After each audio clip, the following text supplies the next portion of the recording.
2026. For some, it's just another year. But for the US market, it's looking like a masterpiece of volatility. We've crunched macro data, seasonal cycles, and liquidity flows. Today, we're laying out the exact roadmap for the year ahead. We're talking about a roaring Q1, a deceptive spring dip, and a summer peak, followed by a correction that will test every hodler's diamond hands before a final year-end sprint. Let's dive in.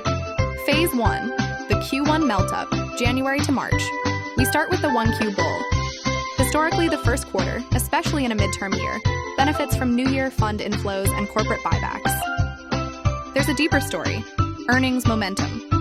We're seeing a winner-takes-all dynamic in big tech and AI infrastructure.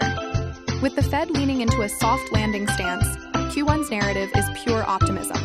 Expectations for 13-15% earnings growth are acting like jet fuel. If you're waiting for a crash in January, you might just be left at the station. Phase 2, the April speed bump. Don't get too comfortable. Around mid-April, expect a slight dip. Why tax liquidity? Every year we see a tax day drain as investors sell to cover capital gains. With Q1 being a massive bull run, those tax bills will be hefty. It's not a trend reversal. It's a liquidity hiccup. Use April to look for entries. The biggest move of the first half is just around the corner. Phase 3, the summer peak, May to July. We hit the June-July peak, the summer heat trade. By June, the market digests tax selling. We enter summer doldrums, but with a twist. Historically, July is strong for the S&P 500. In 2026, we expect this to be the blow-off top. We're looking at peak valuations and peak AI euphoria. Headlines will scream new all-time highs every day. This is where the FOMO, fear of missing out, hits its ceiling. Phase 4, the Great Autumn Correction, August to October, and then the floor drops.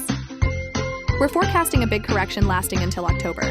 This is the classic September effect, combined with midterm election jitters. Between August and October, the market realizes it's overextended. We have a liquidity desert as institutional traders go on vacation. When they come back in September, they start de-risking for the end of the year.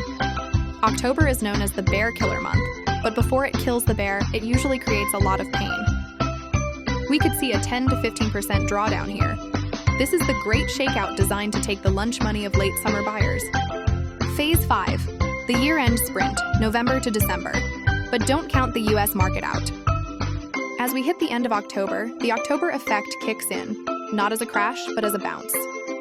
Historically, once midterm uncertainty clears and the Fed provides guidance, the Santa Claus rally takes over. We expect a furious bounce back in November and December as institutions window dress their portfolios. We finished 2026 on a high note, setting the stage for 2027. The 2026 roadmap isn't a straight line, it's a mountain range. The key to surviving it is knowing when to take profits in July and when to have your dry powder ready in October.